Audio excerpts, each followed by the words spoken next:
কি হয়েছিল?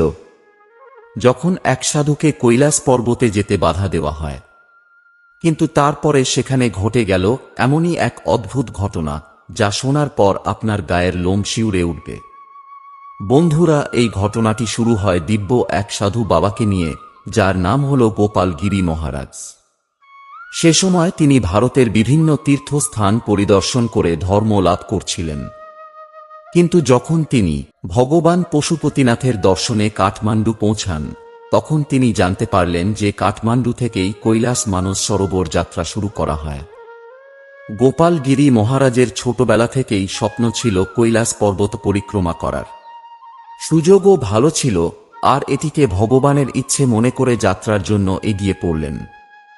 তিনি কাঠমান্ডু থেকে প্রায় 1 ঘন্টা যাত্রা করার পর ফ্রেন্ডশিপ ব্রিজ এসে পৌঁছান। সেখানে কৈলাস মানস সরোবর যাত্রীদের তল্লাশি চীনের কর্মকর্তাদের দ্বারা নেওয়া হয়।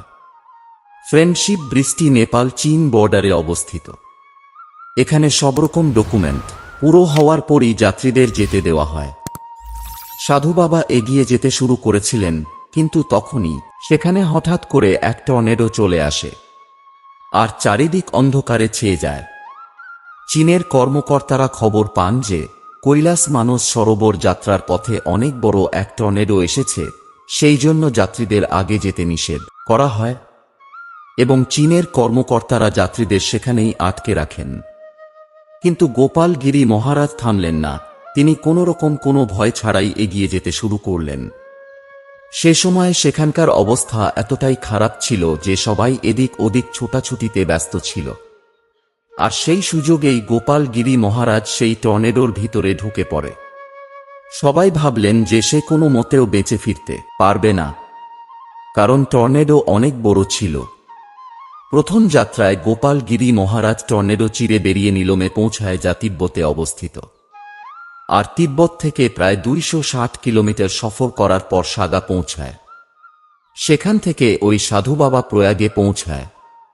ততক্ষণে টর্নেডো অনেকটাই কমে গিয়েছিল, কিন্তু সাধু বাবাকে এখানে পৌঁছাতে অনেক রকম বিপদের সম্মুখীন হতে হয়েছে। তারপর মহাকালের কৃপায় ওই সাধু বাবা পরের দিন কৈলাস মানস সরোবরে পৌঁছালেন। কিন্তু সাধু বাবার সামনে আরও এক বড় সফর আসে, যা হল কৈলাস পর্বত পরিক্রমা করা, যা অতটা সহজ ছিল না, কারণ এই পরিক্রমা ছিল 54 কিলোমিটারের।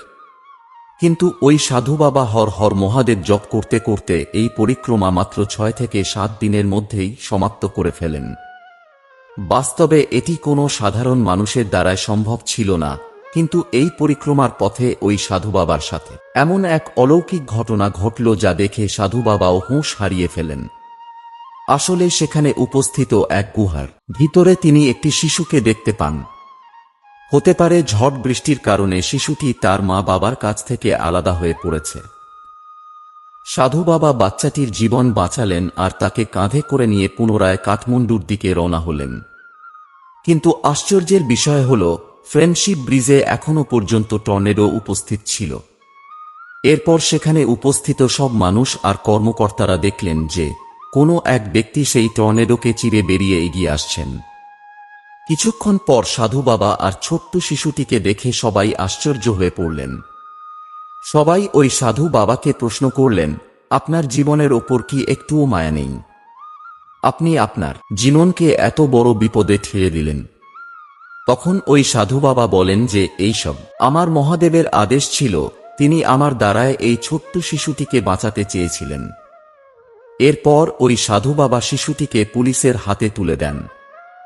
বন্ধুরা, এই ঘটনাটি নিয়ে আপনাদের কি মতামত? অবশ্যই আমাদের কমেন্ট করে জানাবেন। ভিডিওটি ভালো লাগলে লাইক, শেয়ার ও সাবস্ক্রাইব করতে ভুলবেন না। সবাই মিলে কমেন্টে লিখুন হর হর মহাদেব।